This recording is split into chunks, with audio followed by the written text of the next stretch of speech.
Kenya Premier League log. Now let's take a quick look at the other fixtures that we have in the Kenya Premier League. Only one match is on the cards this afternoon. Zuke Richo will be at home taking on Tusker FC. Of course, that match will be keeping an eye on that to see who comes out with all the maximum points. Now, tomorrow, that is the 11th of February, we have three fixtures. That is Mount Kenya United seeking to continue with their resurgence under Melis Medo. Remember, they got a 2-1 win last week against FC Leopards. They will be taking on KCB. Sony Sugar will be battling on Chemelil Sugar, which is an all-Millers clash. Ulinzi Stars will be hoping to bounce back from the 3-1 loss to Kariobangi Sharks last week as they take on Western Stima, a side that got a 1-1 draw against KCB last week. Now, Posta Rangers will be in action on Tuesday, that is the 12th of February, against Nzoia Sugar. Madara United, who are the table toppers, will be taking on Sofapaka,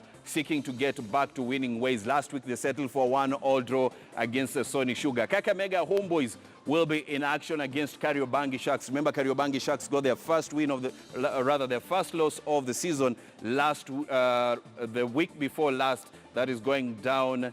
And now they will be taking on Kakamega Homeboys. Bandari, last week, they settled for 1-1 draw, and now they will be taking on Vihiga United. Those are the Kenya Premier League fixtures that we have for Monday and Tuesday. That is the 11th and 12th of February. Now, let's move away from the Kenya Premier League. Let's get to the National Super League. Only one fixture is on the cards this afternoon, and we have Shabana in action. That match will be played at the Camp Toyoyo grounds. Shabana taking on Kenya Police. This match will be played at 3 p.m. Kenyan time. Will Shabana bounce back to winning ways as they take on Kenya Police? We are keeping an eye on that, and we'll be bringing you results later on. Let's get to some boxing now, shall we? Now, Nairobi emerged the overall winner in the Novice Boxing Championships that took place in Nairobi City Hall. The host collected 16 points ahead of Prisons, who had 12 points in the second place, while Murang'a was third with 11 points. We take a look at the highlights from the boxing matches that took place yesterday.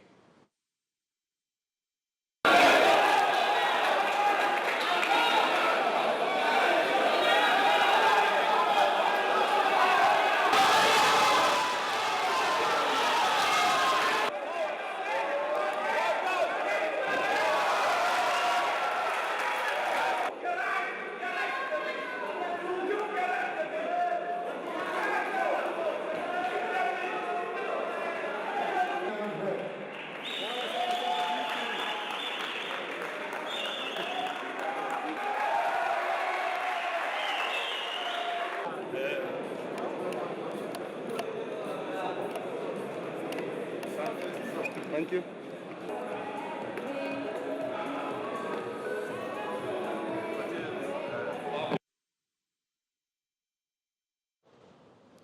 Of course, the results from the Novice Boxing Championships that took place yesterday in Nairobi, with Nairobi, who are the hosts, coming out as the overall winners with 15 points. So we want to get into our discussion this afternoon. Of course, we are talking about the Kenya Academy of Sports, and in the studio I am with officials from the Kenya Academy of Sports, the CEO, that is Coronel Watch. We have Douglas Ratemo, who's in talent development and capacity building, and Rachel Alwala, who's from the Communications Authority. So we want to, of course, to get into the thick of a discussion this afternoon, and I'm going to begin with Gordon. Of course, the Kenya Academy of Sports. A number of people don't know what Kenya Academy of Sports and why was it formed? The Kenya Academy of Sports is a creation of the Sports Act 2013. Mm-hmm.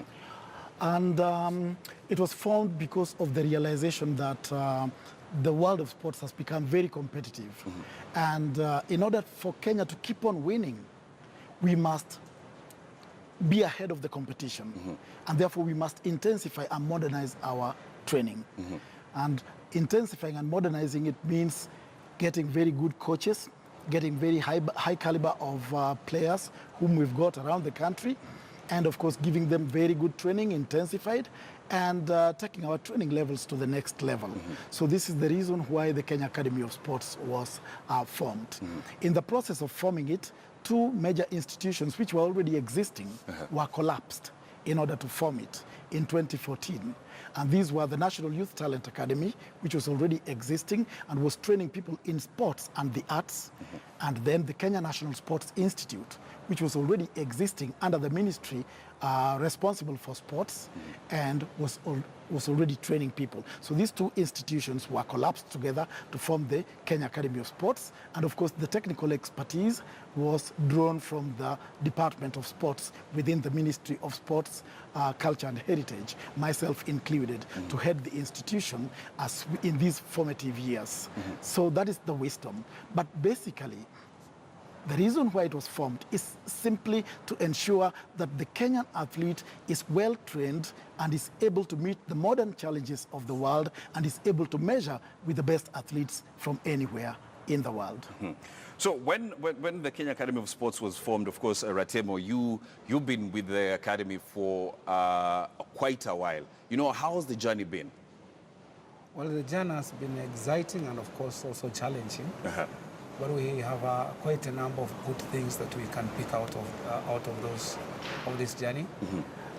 We had partners like UNICEF who came on board to support the young talented boys and girls in terms of offering the financial support, whereas the ministry and the federations brought in the technical persons to help the young people to get that necessary expertise. And indeed, we have had quite milestones out of this journey. For example, we have most of our young people talk about the national Harambee starlets. 90% of those girls either were at the National Youth Talent Academy or some of the regional centers which were associated with the Kenya National Youth Talent Academy, like from Matu. Most of those girls were formally trained by the National Youth Talent Academy through the support from UNICEF. Then later again, also probably one of the most profound success story was the partnership with the Communications Authority of Kenya, who now, after the young boys had left the academy, now they continue to play and earn a living out of their talent, exploiting their talent. Yeah, I can say that, of course, we have had some challenges, but we can talk about the success stories, which are very beautiful, and which we can go out, talk. And I'm sure if we can have more corporates joining, indeed we are going to have a great success. And the young people who are talented have a lot of hope. Yeah. Rachel, you were from the Communications Authority, and you know, somebody will want to know, why did your organization pick out Kenya Academy of Sports to pump in some funds into that? Let me start by saying that, first of all, Kenya has talent. Yes. And sometimes it's just that the talent doesn't have the platform to be made visible. Now, it was brought to us, actually. We didn't know about the National Youth Talent Academy, but I recall very well Kimanzi, who was with UNICEF at the time, walking to our office and telling us this story about these young people who are so energized and are very talented in football, but they have no person to adopt them. And that's how the story of the partnership between ourselves and FC Talanta began. We actually brought the team from when it started. Yes. I recall us forming the name, grown with the team. Yes. And we are very proud of it. This is part of our corporate social responsibility, because we believe as an institution, we also have the responsibility to take care of our community. It's national, the FC Talanta is one of our national flagship SC programs that we have at the authority. And we are proud to have supported Talanta for now 6 years, since actually this is headed to the 7th, since 2012 until they go to the Super League, and they are progressing very well. We've given, I can't see the total. The first phase was 3 years. We gave them 54 million. The second phase was 69. And we are now looking at renewing the third phase of the sponsorship because we can see the fruits of it. The boys have developed and grown from FC Talanta, and now players who are recognized in other big national league teams and even international teams. So as communications authority, are you happy with what you've done, rather with what you've seen with FC Talanta and Kenya Academy of Sports in general? Yeah, our main goal actually was not to sponsor a team for our brand to be seen. Of course, from a corporate point of view, that is good. Yes. But our major goal was to see these young people develop economically from the talent that they have. And that's what motivated CA to take on the sponsorship for Talanta. And today, when we count back the number of boys, because it's a boys team, Yes. who have gone through FC Talanta and progress, we're counting 100 and still counting. That is good for Kenya. 100 young men who are able to fend for themselves, not begging on the streets, but using their own talent and sweat to make money. That is really satisfactory for CA. But of course, we like to see the team perform well. Yes. They finished number 14 last year in the season. And now I think they're ranging, is it third or fourth? Which Of course, they were the first team to hand not bad. Ushuru their first loss of the season. Exactly, That yeah. was a 2-1 win for Talanta, match that Yeah. was played at the Camp Toyo grounds here in Nairobi. We are continuing with the conversation, and Gordon, if you can break to us, the mandate that Kenya Academy of Sports has. Of course, you've spoken about it generally, but if you can now break it down, is it only, to do with football? What other projects does Kenya Academy of Sports do? Right. In order to fulfill our mandate, really the Kenya Academy of Sports, the responsibilities, the mandate is divided into three main areas.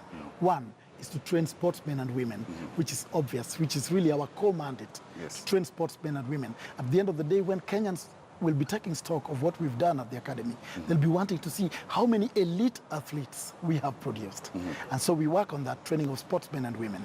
Number two mandate is to train technical personnel, because we can't take sportsmen and women to the next level if the technical personnel are not adequately prepared. So that is our duty, and we will be doing that in collaboration with all other stakeholders. The main stakeholder here is the national sports federations. Right. And number three, and very importantly, to conduct research in sports. Right. I know the universities do that, and but there is no unit within government which also conducts research in sports, and availing the results of that research for the improvement of sports. In a nutshell, those three are the main duties and mandate of the Kenya Academy of Sports. Have the corporations, the federations, have they been cooperating with you? Very much, very much. And the realization is coming, and I really, I'd like to say that the federations are very supportive.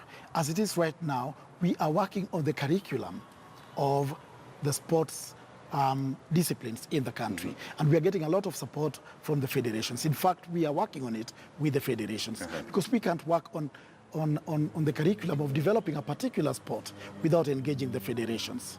At the moment, if you allow me, we are working on football curriculum, on volleyball curriculum, basketball curriculum, athletics curriculum, golf and cricket. 6 at the same time going on. And I believe that maybe by April, May this year, we shall be through with that, and then we shall move on to another set. So this is a very important aspect.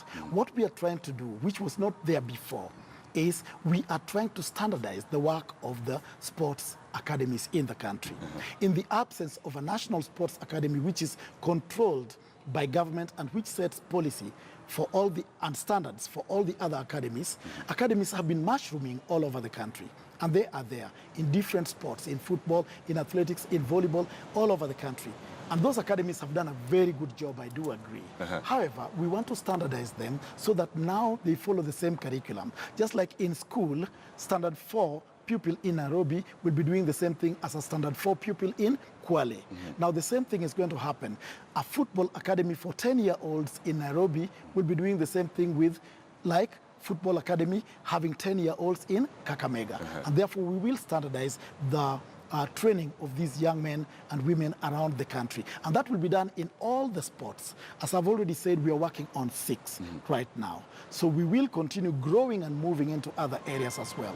And you asked about the federations. Yes, the federations are very excited about it because, one, we are standardizing the training of sportsmen and women. And number 2, of course, we are working very closely with the federations in the realization that the federations are the link between us as Kenya and the international federations, between us and the outside world. And therefore, they are a very important part of what we are working on. And lastly, on that particular note, we are also working with the universities. Kenyatta University, Nairobi University is there, and of course, very importantly, Kenya Institute of Curriculum Development, because we can't talk about developing curriculum in any area without involving the Kenya Institute of Curriculum Development. And therefore, the main